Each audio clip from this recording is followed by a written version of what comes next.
وزری میشمردن. اینجا در ابتدا داور اینو تصحیح کرد و بعدا البته در حالت تکراری نوارها این وزری این کار شد، بکار کرده شد. دو پهلوانین بهرام شایف، بهرام صوفیوف معذرت، شایف خسرو مربی این پهلوان است. این ورزشگر از شهر کولاب است. اگر ما به شرایط و امکانات تمرین بهرام توجه کنیم براستی بسیار هم حالت تشویش آور است. با این نگاه نکرده این چهره امروز به میدان اومده است. و باز یک سخن دیگر رو هم باید گویم که بهرام در روزی توی خانه‌دار شویش در چمپیونات این ساله مملکت این کار را افضلتر دانست و به میدان مبارزه آمد و تا فینال هم راه یافت.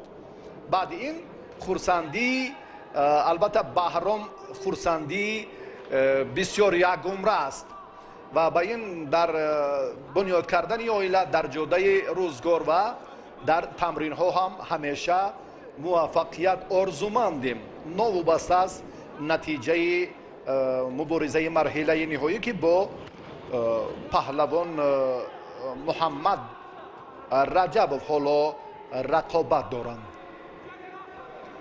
شیرعلی بازاروف ورزشگری خلعت سفید داشته را تمرین می‌دهد. بهرام صوفیوف بسیار هم پهلوان ماهر، برنده انا همان شاه جایزه جام پایتخت در سال 2018 محسوب می‌یابد که با باقی پهلوان ناحیه ونج بسیار هم گیرودار و بسیار هم تلاش و مبارزه های پیوسته داشتند. حالا باز هم اینجا بهرام رجوع میکند که از حالتی همان فرصت یا ضعیفی عمل حریفش خوب استفاده کند.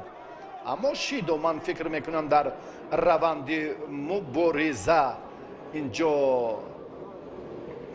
به این نظر هم توجه میکنیم که بهرام ابتدا باید کمربند را درست کند.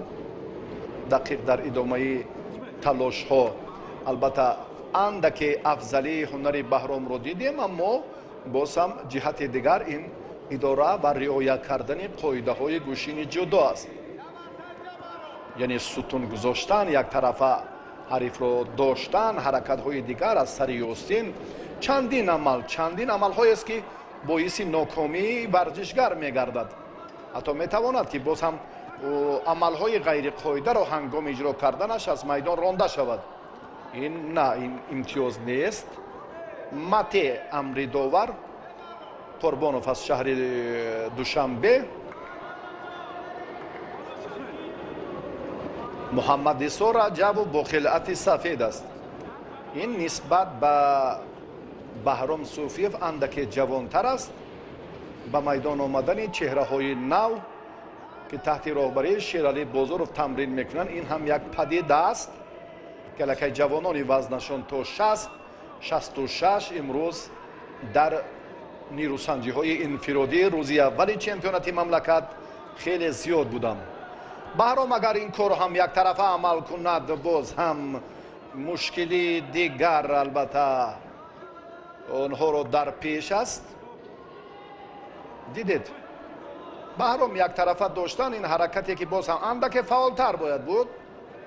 هنگامی که با کنار چپ حریف به نیمه راست حمله میکند و بهرام بر نیمه چپ، اینجا هم برخورد دو پهلوان بسیار هم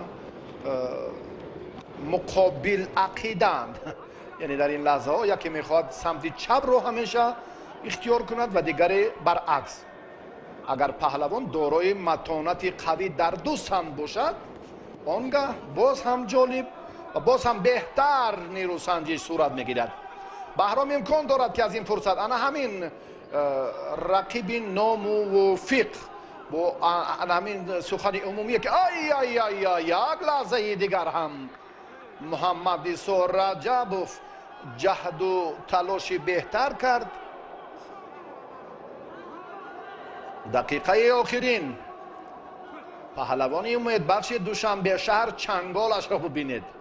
خیلی هم یک جرأت تا بود توانی گذشت مرحله های قبلی رو هم داشت. آی آی آی آی آی آی خیلی هم بهتر، اما امتیاز نیست. بسیار هم ترتیب نیروسنجیش مقبولی دل مخلصان است. بهرام رو چون گفتیم دربارش که امروز اگر تواند بختش آمد کند، حالا اکنون وقت است اگر این 26 ثانیه هم ثمرآور انجام نیابد، برای هر دو ما دوباره شاهد برگزاری باز هم وقت اضافه برای دریافت امتیاز طلایی خواهیم شد.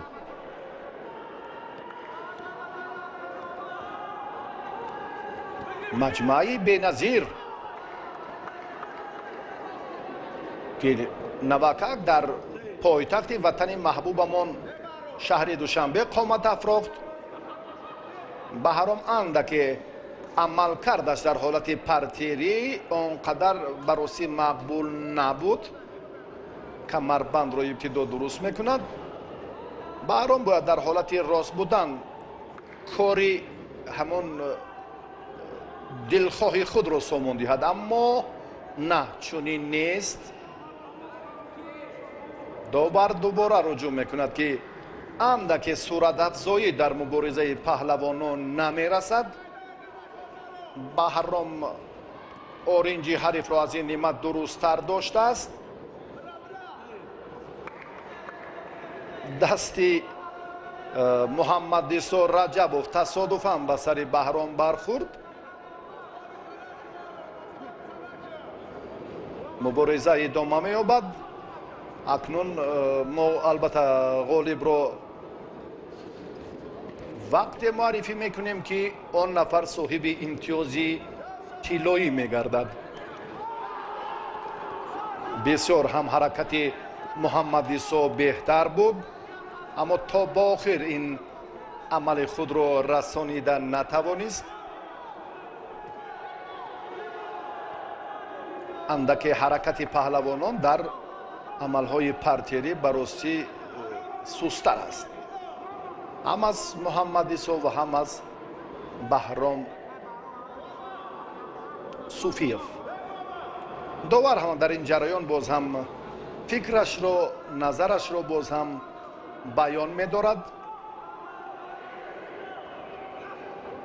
بله، شیدو به بهرام صوفیوف دومین شیدو است. پهلوان خیلت سفید داشته هجوم‌هایش اندک بیشتر شد. آی آی آی ها ها ها ها. انا اون چی در آینه جوان بیند، پیر در خشت خام آن بیند. هرچند که بهرام جوان است، اما از اشتباه، از آن همان کم تجربگی این چهره استفاده کرده. از محمد عیسی رجبوف چگونه امتیازی تونیده. آه آه آه، واقعا هم زیبا بود. گفتیم که بهرام امروز البته قدم نخستین در جاده زندگی میگذارد و ترک همه مهمانان کرد و به دوشنبه شهر آمد که انا همین لحظه را، همین فرصت را استقبال گیرد و مهدل طلا را به گردن آویزد و با سر بلند باز به کلاب شهر برگردد. چون این هم کرد، احسنش میگوییم و بیاید بار دیگر توجه می. آی آی آی آی، خیلی هم واقعا هم محمد عیسی عموما در این جریان انتظار نبود. بسیار هم جالب، بسیار هم انا همون قصدی ناکامی های قبلی که داشت در همین لحظه ستانید و واقعا هم خسرو شاه این پهلوان را به چمپیونات امساله مملکت خیلی خوب آماده کرده بود. این را هم در روند مسابقه در وقت اضافه برای دریافت امتیاز طلایی با هم شاهد شدیم. 81 کیلو هم و وزن 90 کیلوگرم هم پهلوانان به میدان خواهند برآمد. امروز هم در مورد کاری کمیته تدارکات برگزاری این مسابقات صد و صفت آن انعکاسش دیگر جای دوباره تکرار کردن هم نیست. این روند باز خود فدراسیون های دیگری ورزشی مملکت را وادار می‌سازد که به مانند فدراسیون گوشین جودوی مملکت نمونه عبرت باشند و چنین چاره‌بینی ها را در سطح بلند کسبی برگزار کنند. امروز هم نفوذ چمپیونات جمهوری تاجیکستان باری دیگر هم بر علا عیان گردید. اکنون ابتدا جایزه‌داران مدال‌های برنجی وزن تا 66 کیلو را به شما معرفی می‌سازیم. فرقت مبارک قدموف این ورزشگر با همراهی مسعود احمدزاد، این فرقت پهلوان و مسعود احمدزاد هم صاحب مدال دوم برنجی شد. چمپیون بازی‌های المپی ریو د ژانیرو دلشاد نظرов با غالبان مدال و افتخارنامه و تحفه‌های خاطروی را تقدیم می‌نمایم. مقام دوم با محمد عیسی رجبوف که تحت رهبری شیرعلی بازارov تمرین می‌کند نصیب گردید. محمد رضا بسیار هم در وقت اضافه انا همان تجربه عالی و جالبی بهرام را صرف نظر کردن نتوانست. مزراب شایف، خسرو شایف، این سلاله که حالا باز هم چهره های اصیل را تربیه میکنم و محض امروز هم زحمت خسرو شایف ثمر آورد که بهرام صوفیوف برنده مدال طلا گردید و واقعا هم این نمونه عبرت دیگران خواهد شد.